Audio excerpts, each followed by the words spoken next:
Hello all, welcome to another endgame study of the Solving Art Studies to Improve Chess Calculation series. This composition was created by Romaniv. It's white to play and to win. As always, I suggest you watch the guide so you are better prepared for the practice. If you already are, then the 10-minute countdown, the main one, will start, and then I'll catch you up to begin the guided solution.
And let's go with the solution. Okay, the first position is really interesting because we see, okay, we have a knight for a bishop, but black has a rook. The only feature that we have in our advantage to go for a win, of course, is we have the initiative. Black king is very restricted. Our knight is blocking the king to move to h5 and get away from the restriction. So the king just can go to h7. On the other side, well, there are only one square also available for the bishop and for the rook, which is the same. So we start to think more or less, okay, how can I go and mate the king while the pieces can't move away? And so the first move is pretty obvious. The pawns from black are also blocked, so we may go with g4 exclamation mark. Okay, after a while, we are going to calculate, and we see very fast that, okay, if the rook now advances, I can checkmate it in one, and if the bishop tries to escape, so I can check it mate also in one. So we are, of course, dealing with this position from the beginning if we are going with the line with g4. But after a while, we are not able to see, okay, I can't progress anymore. I can't checkmate the king. So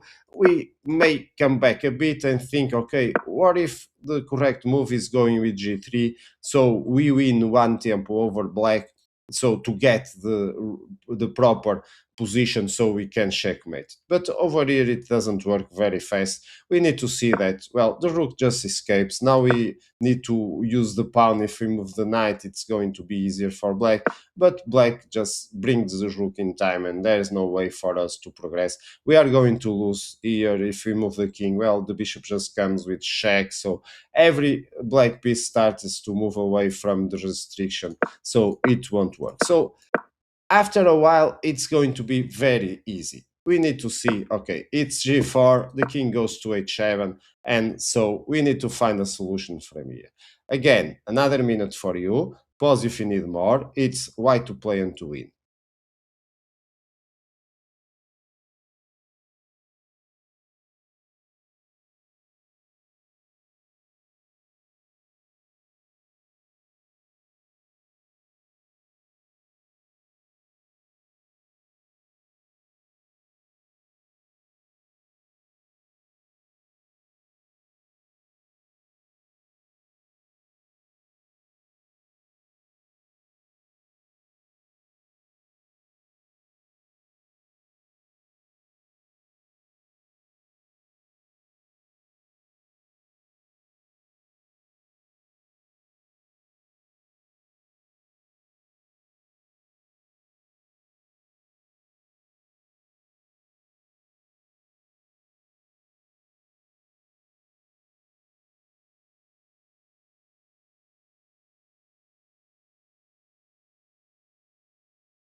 And let's go with the continuation. Of course, going with the pawn even more, it's not going to be possible. It's just going to be a stalemate. The king is not on check. There is no move for black, so it's going to be a stalemate draw.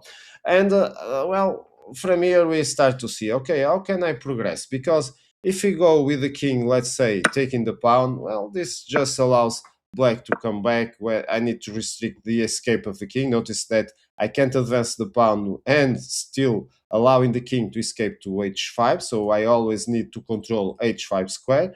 But over here it's impossible because black just forces us to play again. So we are in a zugzwang. If we move the any piece from us, if you take the pawn, well, the bishop just get out, and so very fast we are going to be able to escape.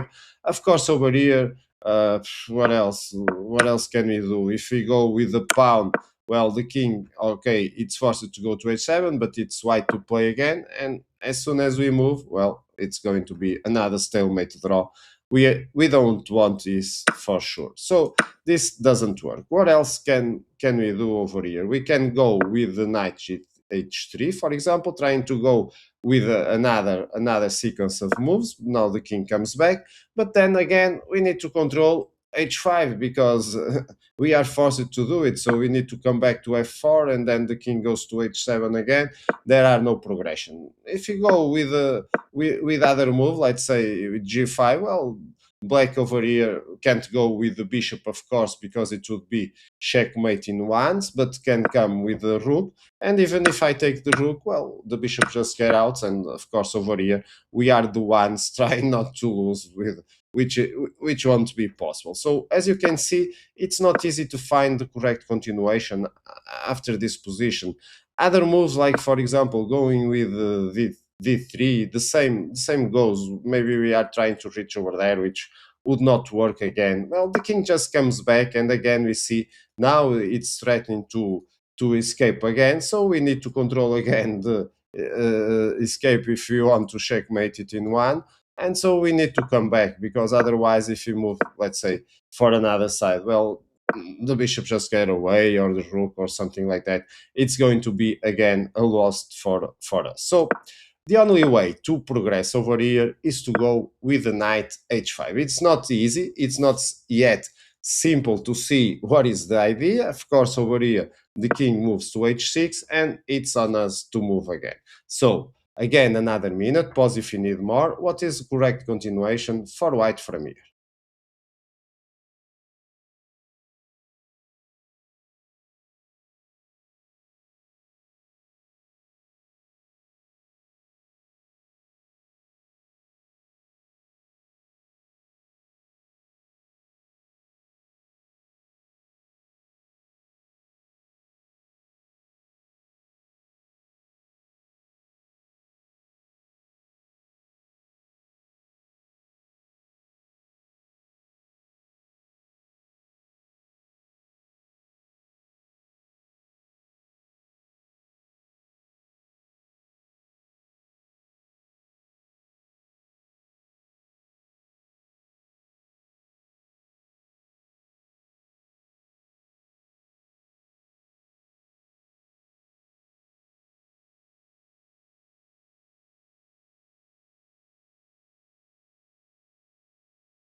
And the idea will start to become clear, because we need to go with the knight g7.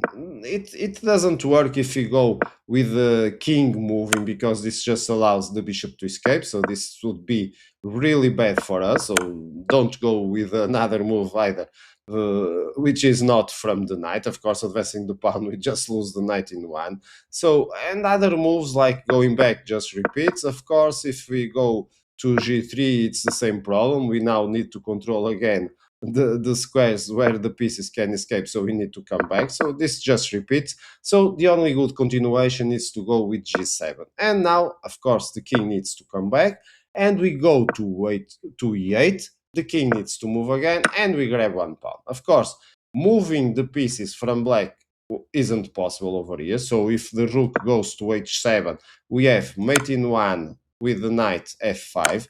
And if the bishop tries to escape now, it's the same, but with knight taking on f7, it's going to be checkmate again. So black is forced to come back again with the king to h7. So final moment for us. Then we have already progressed a bit. What is now the final idea for white to go until the win?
And the correct idea is to go again, but to grab the d5 pawn. So the maneuver is simple. We just go with the knight again to e8.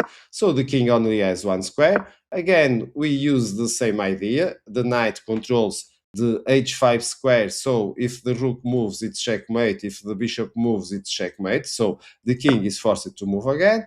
Now we go again to h5. The king is forced to move again. Again, we go with f4. Notice that this is the starting position, but with 1 pawn less for black, more or less, after we of course move the pawn. So the king is forced again to go to h7, and now it becomes clear. We are just releasing the pawns that are blocking our d pawn, so we are going to get a queen from here. So the king comes back. We again get the same position retreating. Any other piece that moves, we are going to checkmate. So the king is forced to go again back, and we just go have some fun grabbing a queen over the board. Now check the king, and of course mate in one to finish this one in style. It was easier when we saw the idea of grabbing the pawns, but on the beginning it was not that easy to see how can we force this position until a win. Hope you have enjoyed. As always, I hope to catch you up with future videos. Bye bye and keep checking.